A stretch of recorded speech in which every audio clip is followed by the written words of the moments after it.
నమస్కారం. వేదికను అలంకరించిన దిగ్బంధం లాంటి పెద్దలు, ముఖ్యంగా ఈనాటి సన్మాన కార్యక్రమాన్ని చేపట్టిన నాగలక్ష్మి గారు, సన్మాన గ్రహీత పెద్దలు సుబ్బారావు గారు, ముఖ్య అతిథి పూర్ణచంద్ర గారు, అప్పారావు గారు, ఆంజనేయ గారు, శ్యామకుమార్, మిగతా పెద్దలు, అలాగే వేదిక ముందున్న దిగ్బంధం లాంటి గుడివాడ సాహితీ ప్రపంచ ధ్రువ తారలు మన కంచుకంఠం ఆర్వీఎల్ కానీ పివి సత్యనారాయణ గారు కానీ అందరూ ఉన్నారు. సో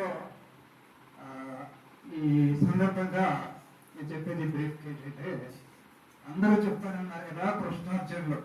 ముందు కృష్ణ రచయితల సెక్రటరీ అధ్యక్షులుగా తెలుసుకోవాలి. తర్వాత అక్కడి నుంచి ప్రపంచ రచయితల సభల నిర్వహణ స్థాయికి ఎదిగి 6 మహాసభలు దిగ్విజయంగా మేదేసుకుని చేయడం అనేది జరిగింది. తర్వాత అదే సందర్భంగా మన తెలుగు భాషకి ఎన్నైనా సేవ చేశారు.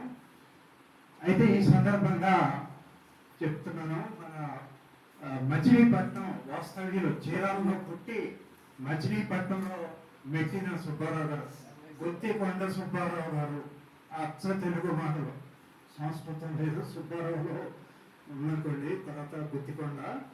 కాబట్టి వారు తెలుగుకి తన జీవితాన్ని అంకితం చేశారు. అలాగే పూర్ణచంద్ర గారు కూడా గైడ్ చేశారు.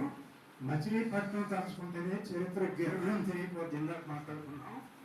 మైసోలియా 2000 సంవత్సరాల క్రితమే గ్రీక్ నావికులు దాన్ని నడిపించారు. అప్పుడే పెద్ద పోర్ట్ టౌన్ శాతవాహనుల కాలంలో. గోల్కొండ నవాబుల కాలంలో అది ముఖ్యమైన రేవుపట్నం. గోల్కొండ నవాబుల పీడనం లేకపోతే మద్రాసు నగరం మచిలీపట్నం దగ్గర పడాల్సిందే. వాళ్ళ దోపిడీ మూలంగా నగరం అటు వెళ్ళిపోయింది. తర్వాత ఇంకో విషయం ఏంటంటే, నేను ముఖ్యంగా అందరు చెప్పారు అని 1-2 విషయాలు మీ అందరి యొక్క దృష్టికి తీసుకురావడానికి ప్రయత్నం చేస్తాను. అందరం గుండెలు బాదుకున్నాం, తెలుగు అన్యాయం జరుగుతుంది, తెలుగు అది ఇది, అమెరికాలో అది ఇది. అసలు తెలుగు కోసం మన తెలుగు రాష్ట్రంలో ఎవరు నిలబడుతున్నారో సూటిగా అడుగుతున్నానండి. తెలుగు భాష గొంతు కోసి చంపేయట్లేదా మనం? మన ఇంటర్మీడియట్ ఏంటంటే, ఇంటర్మీడియట్లో ఎవరు ఏం తీసుకుంటున్నారు, సంస్కృత్ లేదా హిందీ, తెలుగు తీసుకుంటున్నారా ఈ రోజున? ఎందుకని సంస్కృత్ తీసుకుంటే నీకు ఆవు తెల్లగా ఉంటుంది, కొబ్బరి పొడవుగా ఉంటుంది, రాస్తే చాలు 100కు 100 మార్కులు. తెలుగు తీసుకుంటే నన్ను పట్టు తిక్కన 4 పద్యాలు 7 పద్యాలన్నీ చదవాలి, మార్కులు రావు. కాబట్టి ఆ రకంగా దారుణమైనటువంటి అన్యాయం తెలుగు ఫ్యాకల్టీకి జరుగుతుంది. బోర్డ్ ఆఫ్ స్టడీస్ ఏం చేస్తుందంటే, ఇంటర్మీడియట్లో నువ్వు జస్ట్ అక్షరాలు రాస్తే చాలు, హిందీలో లేకపోతే సంస్కృతిలో 100% మార్కుల, తెలుగులో మాత్రం ఏంటంటే అద్భుతమైనటువంటి పద్ధతులు పాటించడంతో ప్రబంధాలు పద్యాలు ఇవన్నీ చదవాలి. దీన్ని సరిచేయరా ఇంటర్మీడియట్ బోర్డు ఏం చేస్తుంది?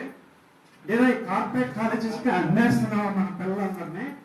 మన ఇళ్ళలో పిల్లల గురించి కాదండి, వేమ చదువుతాం వాటి గురించి కాదు, మన స్టేట్లో మనం ఏం చేస్తున్నాం ఇంటర్మీడియట్ గురించి, దాని గురించి ఆలోచన ఉందా? గవర్నమెంట్ ఏం చేస్తుంది, ఇంటర్మీడియట్ బోర్డు ఏం చేస్తుంది, చదువుకున్న ఎలైట్ సెక్షన్స్ ఏం చేస్తున్నాయి? తర్వాత అలాగే ఇంకో విషయం కూడా చెప్తాను ఇదే సందర్భంలో, తెలుగు జరిగే అన్యాయమే కాకుండా తెలుగు గొంతు కోసేస్తున్నాం చెప్తున్నాను, అది రియాలిటీ. ఇంకోటి ఏంటంటే, మన తెలుగు వాళ్ళు ఒక రకంగా 20వ శతాబ్దంలో మనకు జరిగినంత అన్యాయం ఏ ఇతర భాషా ప్రాంతానికి జరగలేదు. ఎందుకంటే మనం మద్రాసు ఉమ్మడి రాష్ట్రంలో ఉండగా ఒరిస్సా రాష్ట్రం ఏర్పాటు చేశారు. అప్పుడు మన తెలుగు రాష్ట్రం ఇవ్వలేదు. మన ఎవరు అడగలో అప్పుడు కూడా అంతేనండి. సైమన్ కమిషన్ వచ్చింది రాష్ట్రాల్లో, కానీ ఎవరో కనీసం పిటిషన్ కూడా ఇవ్వాల సైమన్ కమిషన్కి మన తెలుగు నాయకులు.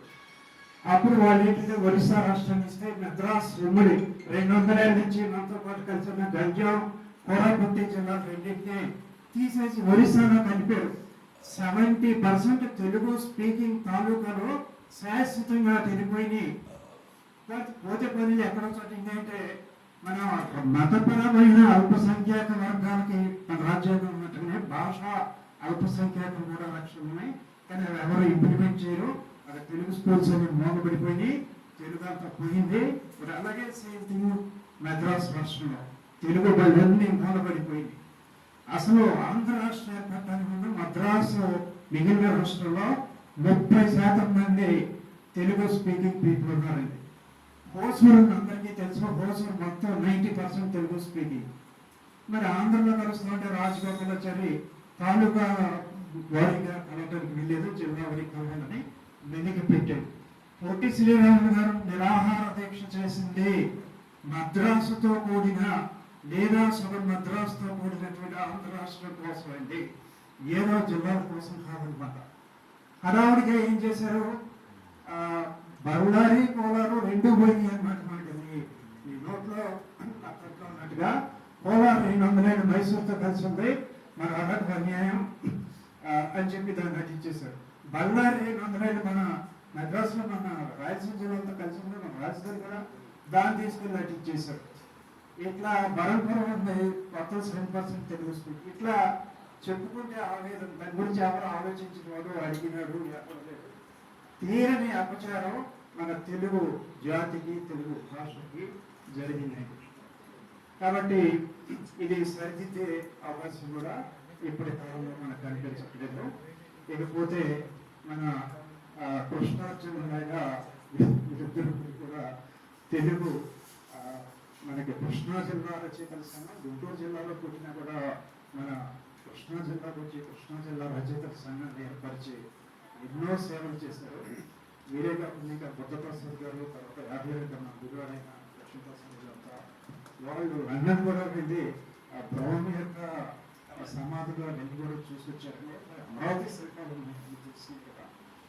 కాబట్టి ఈ రకంగా సుబ్బారావు గారు ఎనలేని సేవ చేశారు, ఆయన ధన్యజీవి. కాబట్టి వారికి ఆయురారోగ్య ఐశ్వర్యాలతో చిరకాలం తెలుగు వారికి సేవ